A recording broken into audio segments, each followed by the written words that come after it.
Good morning, Unity of Medina. How are y'all doing? I know I'm doing good. I'm glad I'm glad I was going to say fabulous, but I'm not really fabulous yet, but I'm getting there. I'm imagining the fabulousness that is my essence. I apologize for not being here last week. I had one of those things, that people get, like viruses and bacterial infections and stuff like that. But I'm doing 100% better, and just in time for Lent. So I decided that I was going to let go of the virus and yay, and reimagine something better for myself.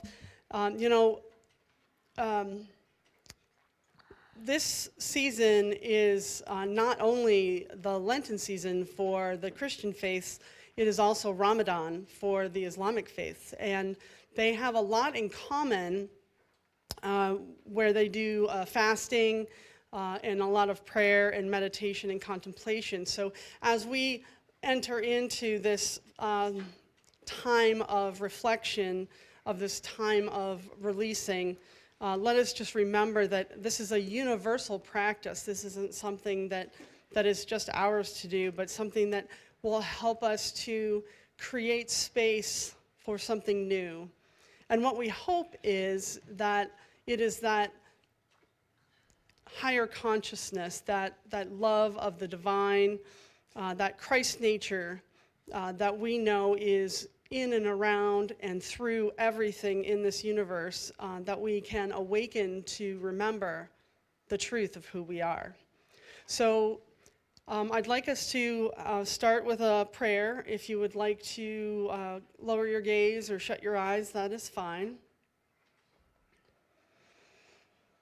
And I just relax into this moment and open my heart, open my mind to the possibilities. See the good in my life. We know that there is but one presence and one power in this universe that we call God, that we call Spirit, that we see as beyond us, but within us as well. We hold on to the goodness that source brings us. We share our good with our human selves, with our community, with the world, with the animals and the fishes and the birds, all life flowing together, becoming a symbiotic world of consciousness. We know that the trees can speak to one another through their roots. We know that the bird songs mean something specific to each bird, and that we're all communicating together as one. And through that communication, we see our source, that universal good, and we express that and communicate that out as us every day. And we do so with gratefulness and appreciation. And so it is. Amen. All right, you want to stand if you are able, and we will sing our opening song.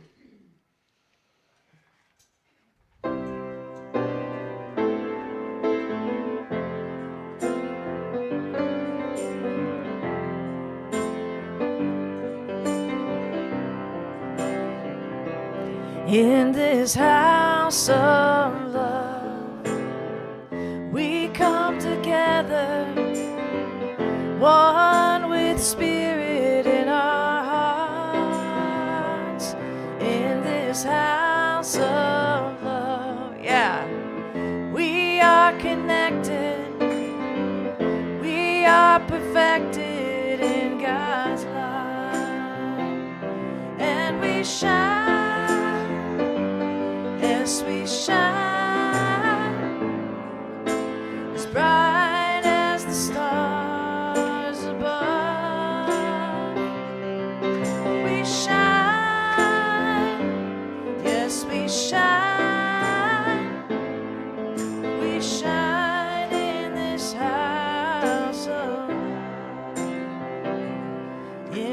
this house of love.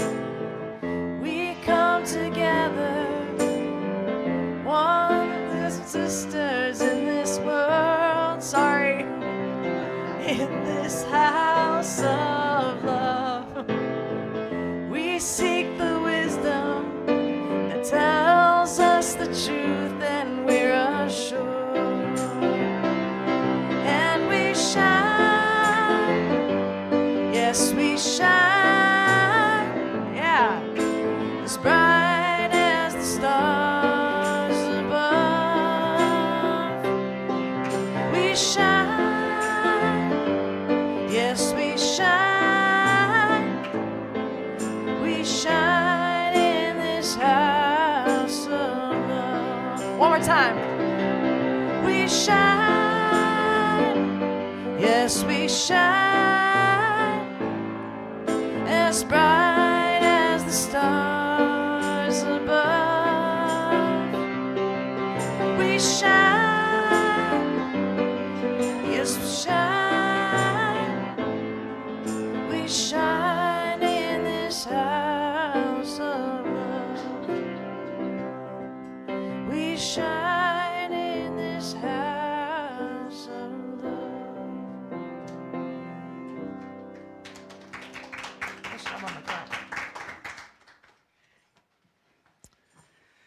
Well, good morning. Welcome to Unity of Medina, and yes, we do shine.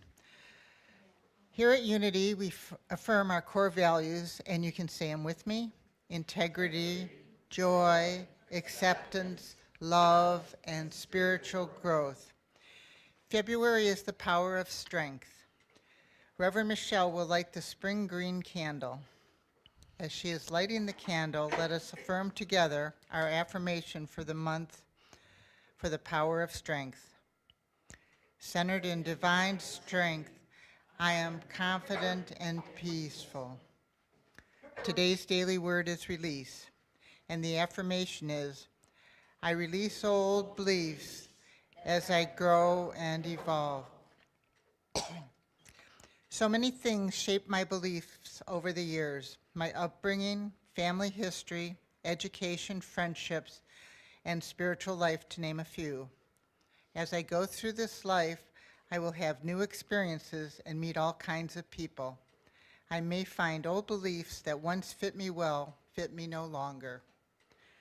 Growing and deepening in my spiritual understanding may mean releasing ways of thinking that no longer serve me. But I can do that and still honor the person I was, my background, and my history. Releasing makes room in my mind and opens my heart for the person I am becoming. Releasing my old belief readies me for the future of growth and evolution. Today's passage is taken from Jeremiah chapter 40, verse 4. Now look, I have just released you today from the fetters on your hands. See, the whole land is before you. Go where you think is good and right to go. And now Angie will prepare us for meditation.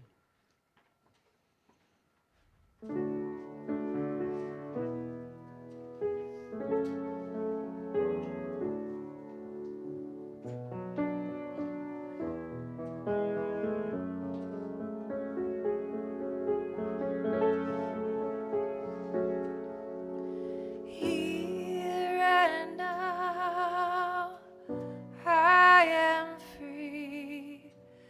I go inside peacefully.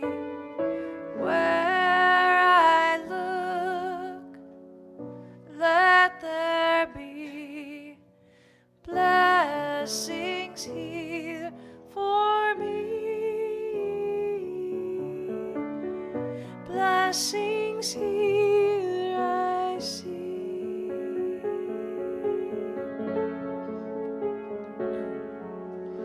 Breathe in and out, soft and slow. At this time, I let go. Where I look, let there be Blessings here for me. Blessings here I see.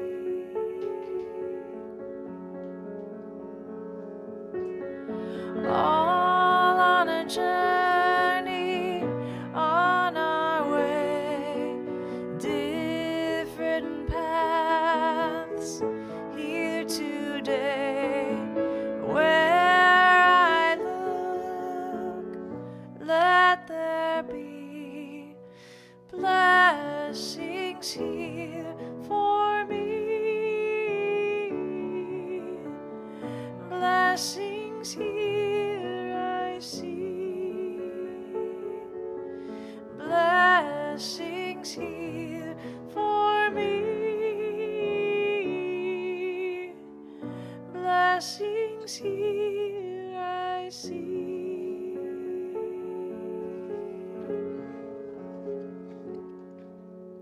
Let us begin with our breath. Allow the body to settle. Feel your feet on the ground. Feel your breath moving in and out. There's no need to change anything. Just notice. We are in a sacred moment.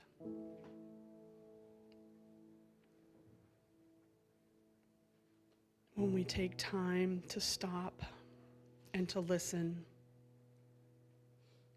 we are interrupting our normal lives. We are pausing. We are stepping away from doing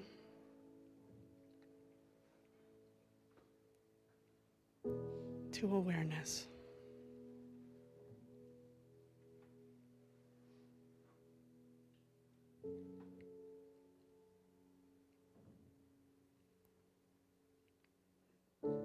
In this quiet space, ask yourself, what lens have I been looking through? Is it a lens of worry? A lens of frustration? A lens of uncertainty?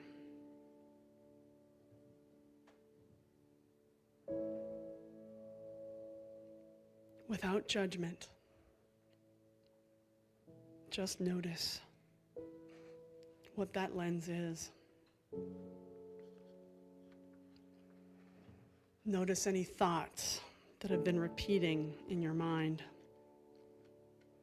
A story that you've been telling yourself, and gently hold it in awareness.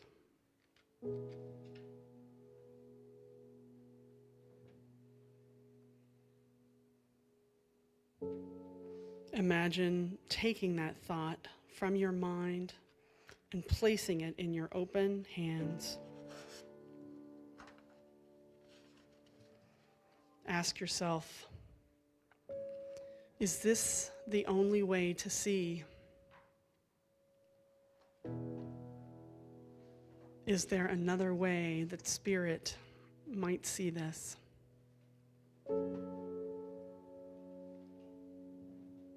As you continue to breathe, imagine softening your grip on that thought. Let it go. Release what no longer serves you. And be open to a higher vision.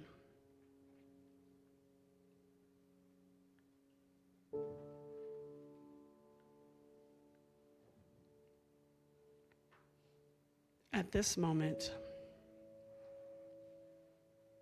you are awakening. You are learning to rise. You are no longer powerless.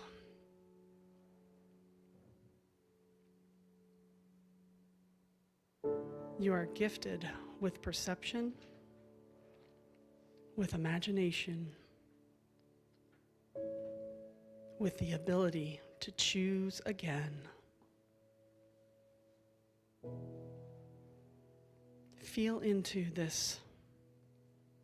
See differently. Know you can renew your mind and rise. And let us just continue to rest there in this space of knowing and awareness as Angie continues with meditation.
And when you're ready, you can gently bring your awareness back to the room,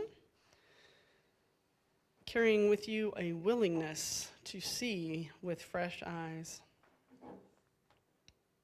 I might need this, so I'm just going to leave that there.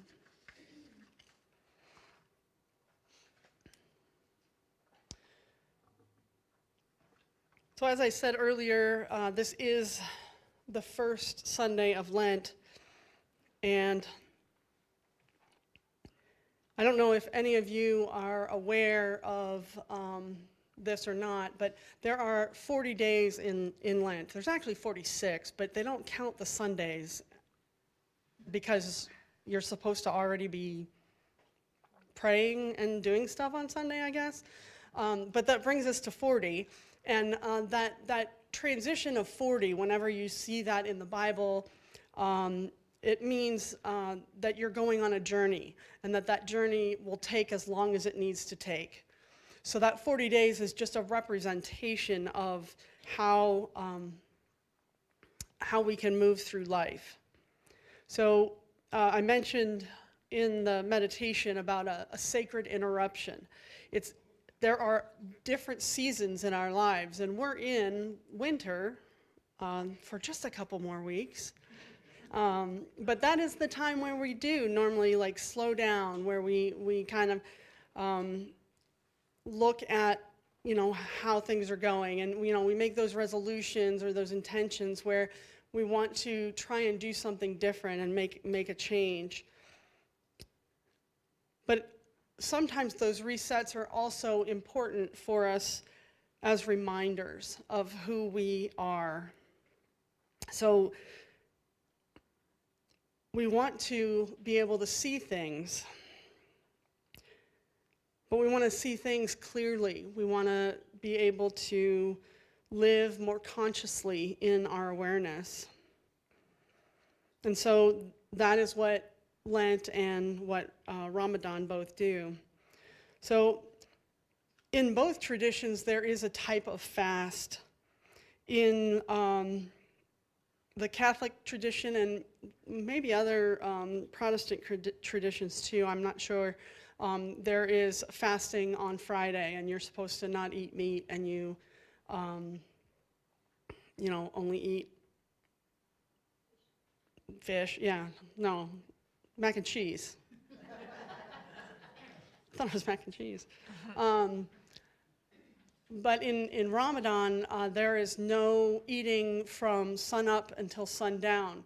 And then they do a communal meal together with their family. So even though we're not doing it every day that way, it's still a symbol of how we can reset and recharge ourselves in a different way. So I don't know if you guys have noticed, but the world outside seems a little cray-cray. And everybody has their own perception of how things are going. And we do that through our own personal lens, but we also do it through our collective lens. So hopefully here in Unity, we see things a little bit more differently than we would if we weren't practicing our faith. A 20th century metaphysical teacher named Neville Goddard believed that one of our most spiritual gifts that we could have is imagination.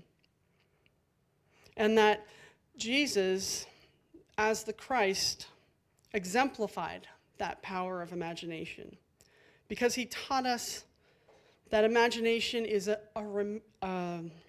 redeeming ability, and that by imagination we can revise our past and we can create an ideal future. And I'm not talking about going through life with rose-colored glasses, if you see that as a negative. What I'm looking at is a way of seeing things just from a little bit different perspective. When I went to college, I took a lot of liberal arts classes, and we would always have to look at things from different perspectives. Like we might do like a feminist perspective, or a historical perspective, or a political perspective, or postmodern perspective. And whenever I changed my lens, whenever I changed how I was viewing that stuff, the material that I was learning looked so much different. And so that's what I'm hoping that we can learn today, or remind us today that we can see differently. Charles Fillmore, our Unity co-founder, says in Keep a True Lent that with imagination, I lay hold of perfect ideas and clothe them with substance.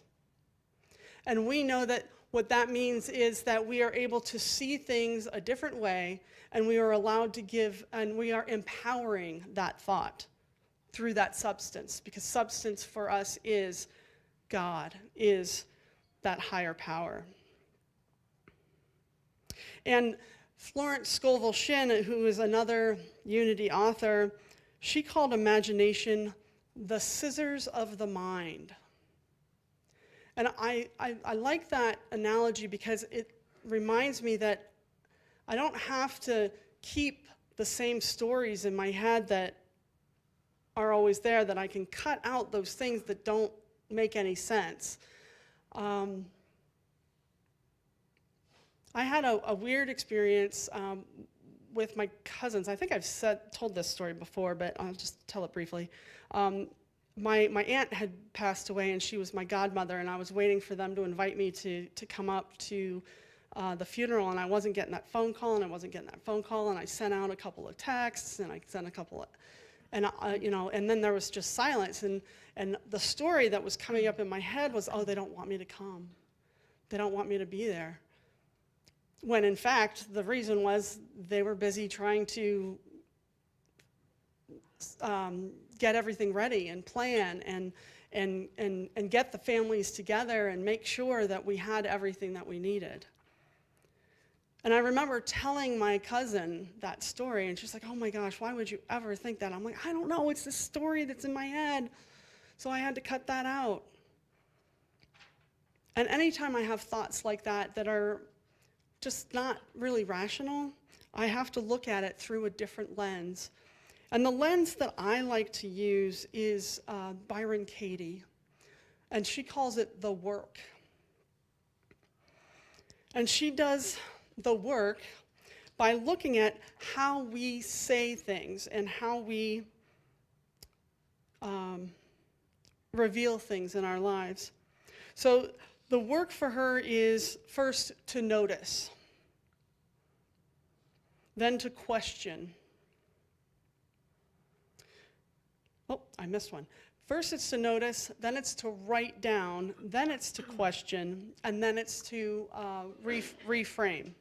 So when you notice, you're just being aware. You're just saying, okay, well, that's a thought I'm having. You don't say that's a stupid thought I'm having, or a silly thought. It's a thought. This is what's happening right now in my head.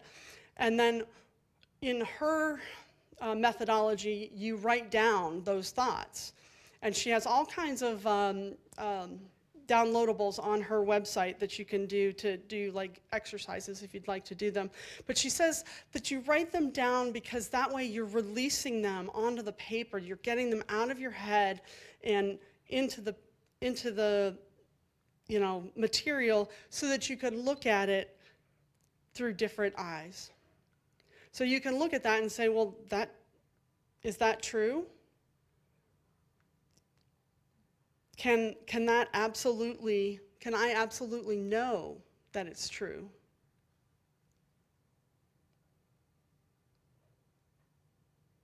And how do you react? What happens when you believe that thought?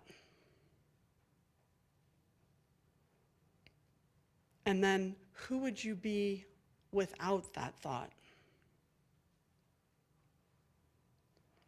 And for me, that feels like a big turnaround. She calls it the turnaround.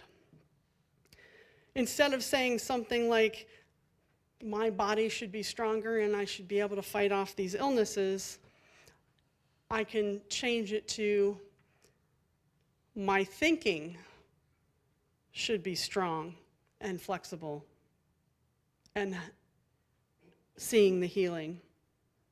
And then if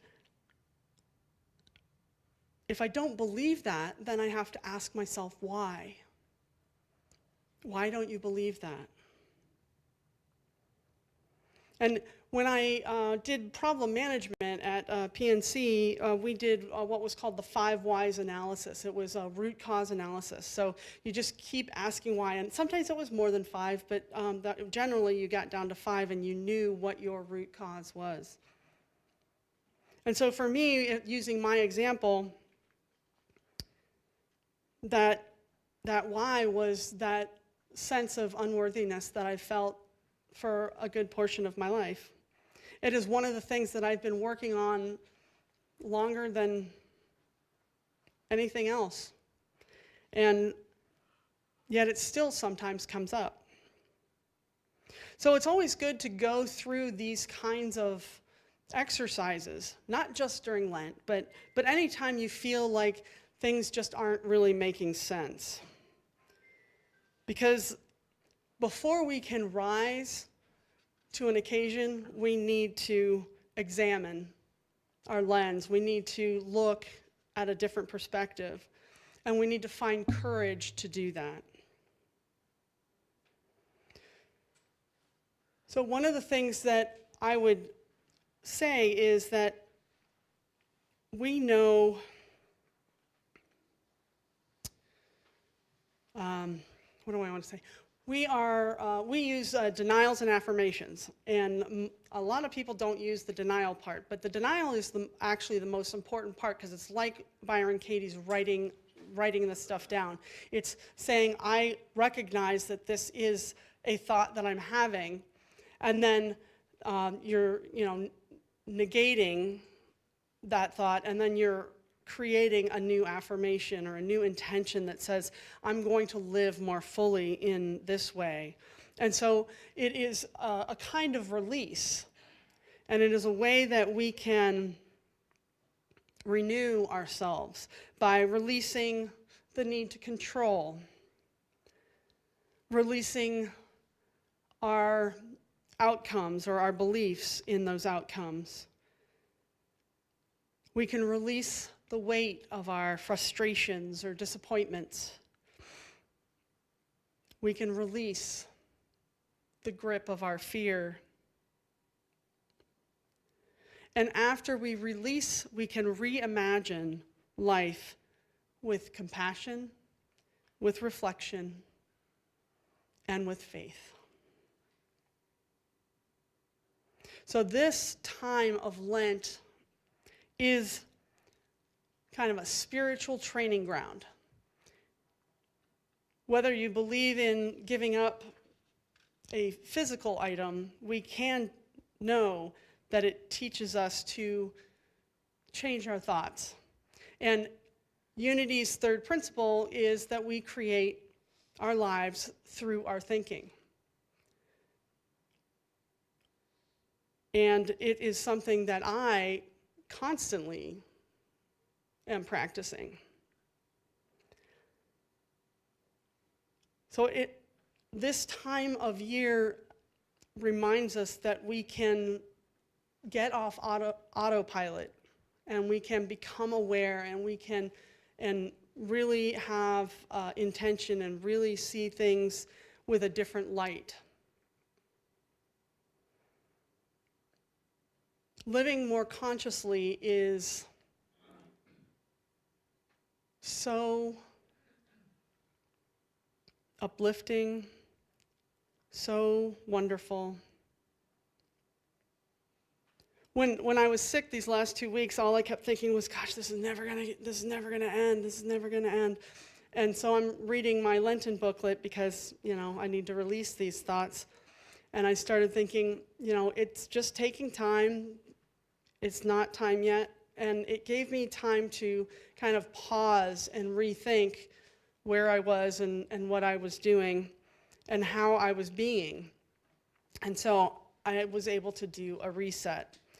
The booklet that Unity really sent us this year for Lent is called Release and Reimagine. So that's why I keep talking about releasing and reimagining, because that is their theme. But my thought is that before you can rise up to be courage in action, to be love in action, to do something that you feel is yours to do, you need to be clear on what that is. And the only way you can do that is by doing the work, by making sure that your thoughts are indeed the right thoughts. So you all have a piece of paper that we passed out, because we want to do something sacred today through membership. If we are renewing our minds, if we are examining our lenses, if we are learning to see differently, then we must ask, what does that look like in our community?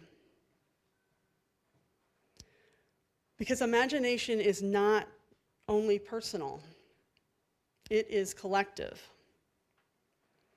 So we are not just reimagining our individual lives, but we are reimagining who we are together. So a lot of people have mixed feelings about that word membership, that they don't want to join anything, they don't want to be part of something or pay dues or whatever it is that comes up with that word membership. But for me, it's not simply joining an organization, it is choosing a new lens. It is saying for me that I see this community as part of my spiritual path, that I see myself as a contributor and not just a consumer, and that I see our shared future and that I can claim it and I can work together as one in spirit. So for those of you who are going to make your commitments today and re-sign for membership, you really are doing something brave. You're not promising to be perfect. You're just choosing to participate more consciously in our community. So if we do it from a release and renew, we can say that we release our passive belonging and we reimagine engaged community. So I invite you all to take a breath.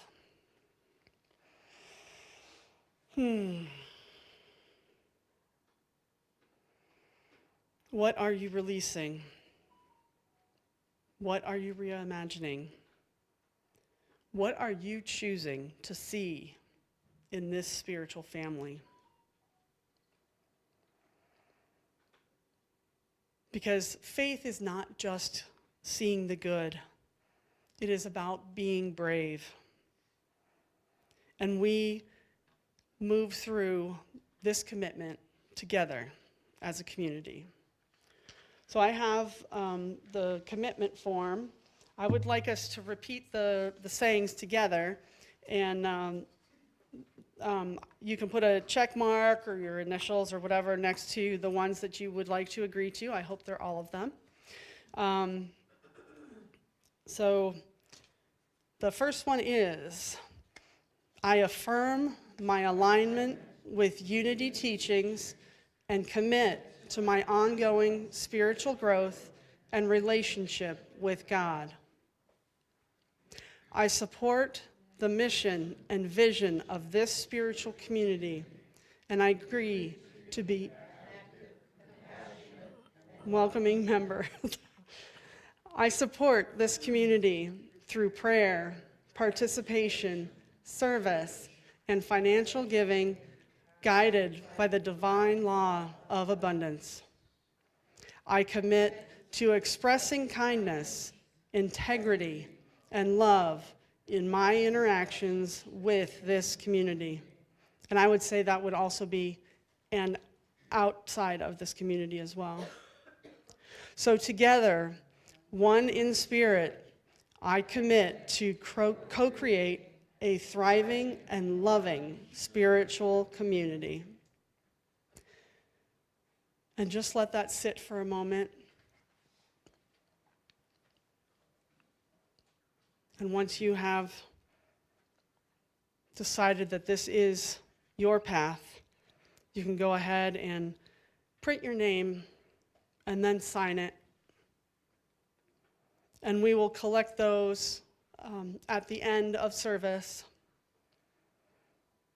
And then next week, when you come to the membership meeting, you will get a certificate that says you are an official member of Unity of Medina, which we know you already were.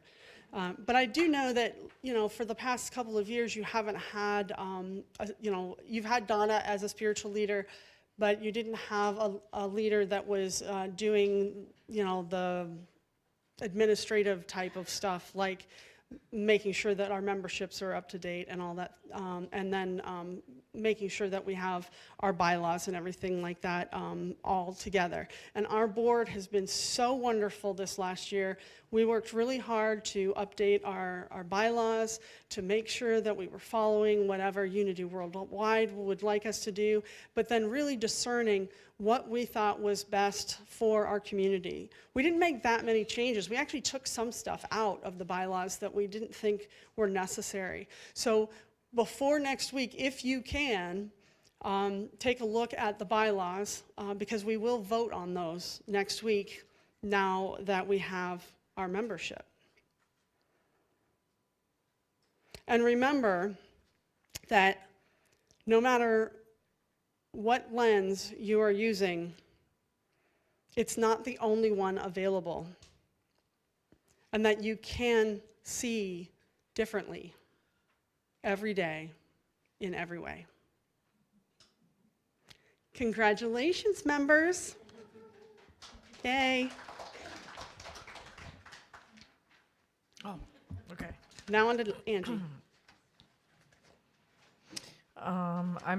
I'm going to play something that scares me, because we're talking about, like, I don't know, I kind of identified with how you're talking about seeing something differently, perception changing. When I went through a really difficult time, everything changed. My perception around all suffering and things I was going through changed, and then my music changed. And so I'm still nervous about performing some of the music that I've written during this period of time. This is one of the songs, this is a classical piece, so another one of the classical pieces that I wanted to share, and it terrifies me so very much because it's really difficult, and the process was different, so yeah. I'm not going to reveal the name of this, just kind of, it's reflective, I don't know.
Thank you. Oh, thank you. Thank you so much. I appreciate that. Holy cow, huh? That was incredible. Thank Thank you, you. Angie. Thank you, David. Really appreciate it. So announcements for February 22nd, 2026. Our income for January was $5,400.87. Expenses, $5,687.71, which gave us a net income of negative $286.84. And we know divine abundance flows freely. We gratefully receive the good now unfolding, knowing prosperity is our truth. The shelf discovery discussion is after service today. That's the book study. Unity of Medina's annual membership meeting is next Sunday, March 1st, after service. We will discuss church operations, administration, and finances. We encourage all to attend. Copies of the bylaw are available in the back for anyone who'd like to read them prior to the meeting, and it's on the small table there. On Sunday, March 8th, we have a special guest presenting daring adventures of the women of the Revolutionary War. This event is open to the public and will promptly start at noon. There is a sign-up sheet in the back as well as online registration, and it is posted on our Facebook page. I'd also like to take the opportunity to say anybody that's on Facebook or any other social media, feel free to post that there too. I know I did, and I've got a fair amount of requests or fair amount of friends coming. Be sure to watch for upcoming classes and activities in the newsletter and on the website. And now Reverend Michele will lead us in the blessing one another and any guests with us today. Thank you.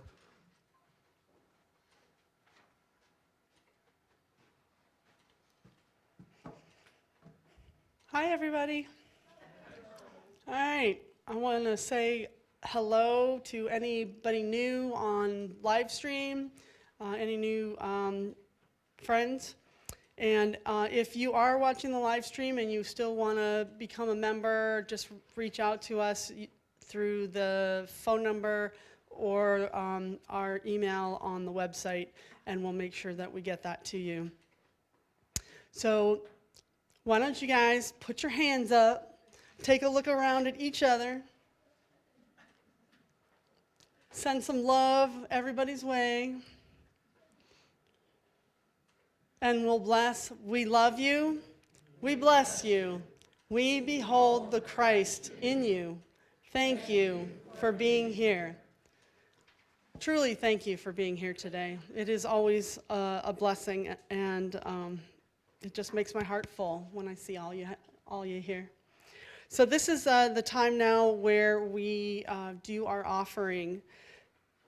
We are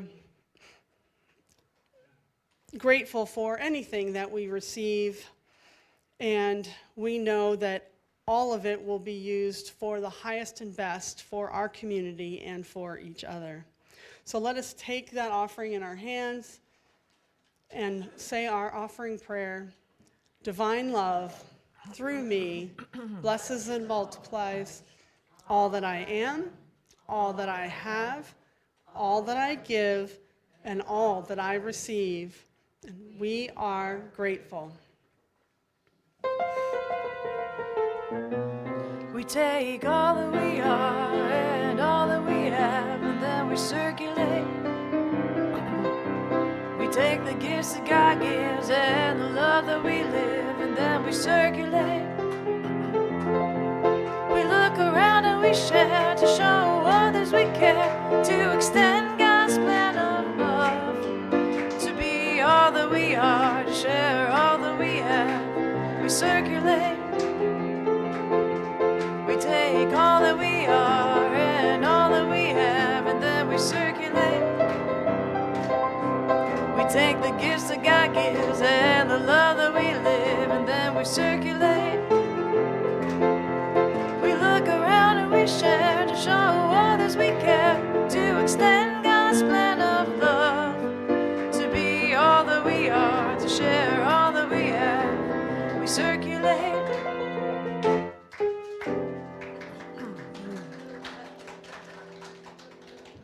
Thank you, God, for all the gifts that we've received today and for any that we have received online. We feel the bountiful blessings of our community as we grow together. We also say thank you for all the prayers in the prayer box, for our Wednesday 8:30 prayer group that meets on the phone, not online. And we know that prayer is one of the highest forms of thought, and that as we use that consciousness to see the world in a better light, that it will be achieved in God's time. We also want to say thank you and give blessings to the world. Each one of us has a unique gift. Each one of us is divine. Each one of us has something that they can offer to the world. And when we do that together, we create something joyous and wonderful. Amen. All right. So let's get in a sacred circle and do our closing song. Thank you all for being here, and have a great week.